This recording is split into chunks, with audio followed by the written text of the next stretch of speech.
चलिए, महाराष्ट्र को आज मिल सकता है नया सीएम। तो देवेंद्र फडणवीस और शिंदे ने दिल्ली का दौरा किया। गृहमंत्री अमित शाह से दिल्ली में मुलाकात हुई है। आज ही राजभवन में शपथ ग्रहण होगा।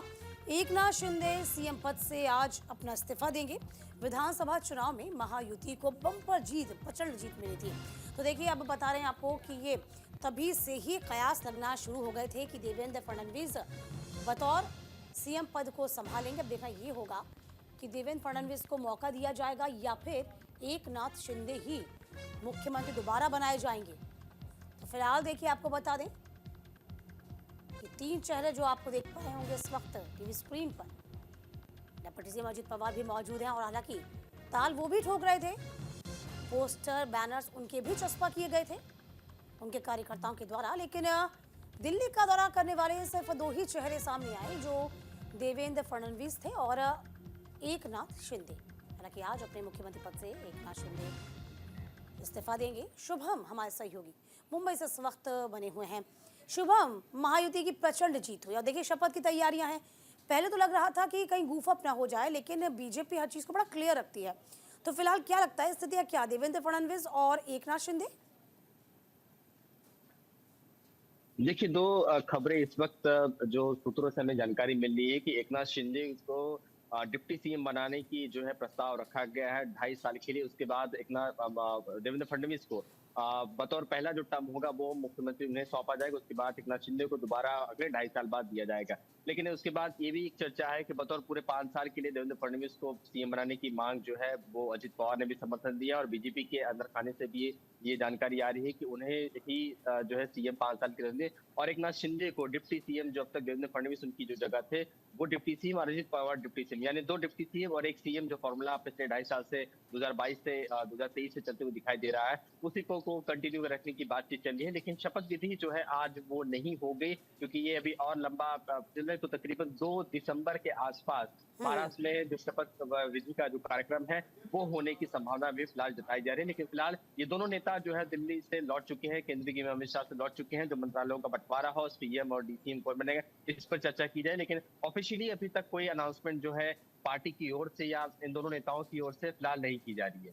बिल्कुल, तो ये देखने वाली बात होगी कि आगे क्या कुछ होगा, किसके नाम पर मुहर लगेगी। लेकिन इस बीच हम ये देख पाते हैं हमेशा से कि डिसिप्लिन जो होता है, अनुशासन जो होता है बीजेपी में या पार्टियों में, बखूबी नजर आता है। क्योंकि हमने देखा था कि मतदान से या रिजल्ट आने से ठीक एक दिन पहले किस तरीके से अजित पवार के पोस्टर चस्पा कर दिए गए थे। और हालांकि हम कह सकते हैं दबी जबान में उनकी मंशा भी थी कि यदि महायुति जीतती है तो बताओ सीएम का चेहरा उनका हो। लेकिन अब देखिए, कोई आबो हवा नजर नहीं आ रही है, अजित पवार का कोई नाम सामने नहीं आ रहा है। देखिए, चुनाव से पहले बातें कही जा रही थी कि अगर इतना वो सीएम बनने की रेस में है, वो सीएम बनने की मंशा रखते थे। कई बार मर्तबा उन्होंने खुले मन से कहा भी है। लेकिन 40 सीटें ही उनके पास है, उससे ज्यादा एकनाथ शिंदे की इस पार्टी के पास सीटें हैं। तो अजित पवार का सीएम बनना कोई लाजमी जो है, कोई वजह इसकी बताई नहीं जा रही। अब अगर अजित पवार एग्जिट भी करना चाहते हैं तो कोई बात नहीं, महायुति को कोई फर्क नहीं पड़ेगा, क्योंकि नंबर्स ऑफ एमएलए उनके पास ज्यादा, दोनों जन मिलकर सरकार चला सकते हैं। तो अजित पवार की यहाँ पर मजबूरी है कि उन्हें सरकार में रहना है या बने रहना है, वो उनकी मर्जी है। लेकिन वो डिप्टी सीएम ही, और जो उनके पास कुछ मंत्रालय जो बचे हैं, जो अब तक चलते आ रहे थे उनके मंत्री विधायकों के पास, वही उन्हें देकर जो है कहा जाएगा कि भैया आप सरकार में रहिए, कंटिन्यू रखिए, बाकी आपकी मर्जी। तो अजित पवार क्या मजबूरी है कि अब वो डिप्टी सीएम का ही जो सुख है वो भोगेंगे।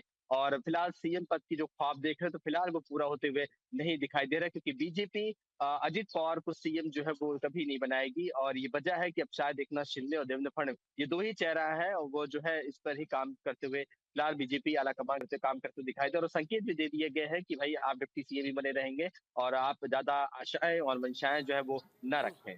जाहिर सी बात है। और ये हम कह सकते हैं कि महाविकास अघाड़ी की तमाम चीज़ें सड़कों पे आई। हालांकि दिक्कतें महायुति में भी थी, लेकिन ये तमाम चीज़ें सामने नहीं आती हैं।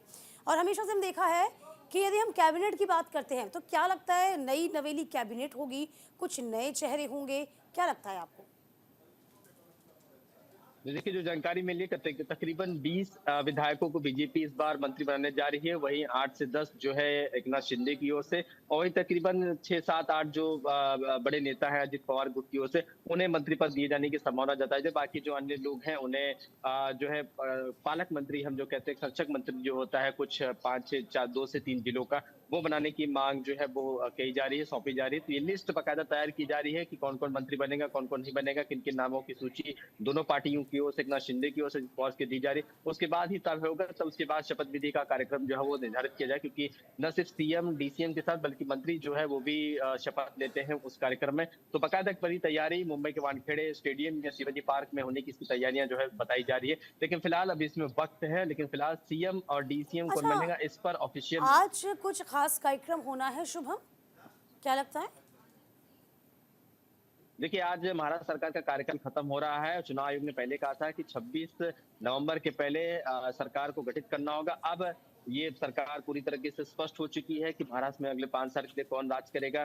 तो अब ये पूरे विधायकों की सूची राज्यपाल को दी जाती है। राज्यपाल फिर राष्ट्रपति शासन करते हैं। उसके बाद 2 से 4 दिन की और हमें इंतजार करना है। उसके बाद सीएम, डीसीएम तमाम जो लोग हैं वो शपथ लेंगे। लेकिन फिलहाल आज एकनाथ शिंदे शायद अपने मंत्री पद से इस्तीफा देंगे, क्योंकि इस्तीफा देने के बाद ही अगर वो वापस सीएम बनते हैं तो उन्हें वापस शपथ दिलाई जाती है। तो ये 2 से 4 दिन का और प्रोसेस जो है हम समझ सकते हैं। लेकिन आज जी, महाराष्ट्र सरकार का कार्यकाल पूरी तरीके से, जो पुरानी गवर्नमेंट थी वो खत्म हो रही, तो आज उन्हें इस्तीफा देना पड़ेगा। चलिए बहुत शुक्रिया शुभम आपका तमाम जानकारी देने के लिए। तो फिलहाल देखिए ये 3 शहर बहुत खास जो आप देख पा रहे हैं पीटीवी स्क्रीन पर। जो डेप्यूटी सीएम है अब लग रहा है कि वो आगे वाले सीएम होंगे और जो सीएम है वो डेप्यूटी सीएम बन सकते हैं। अब देखने वाली बात होगी कि वही फॉर्मूला अख्तियार किया जाएगा, एक सीएम 2 डेप्यूटी सीएम का।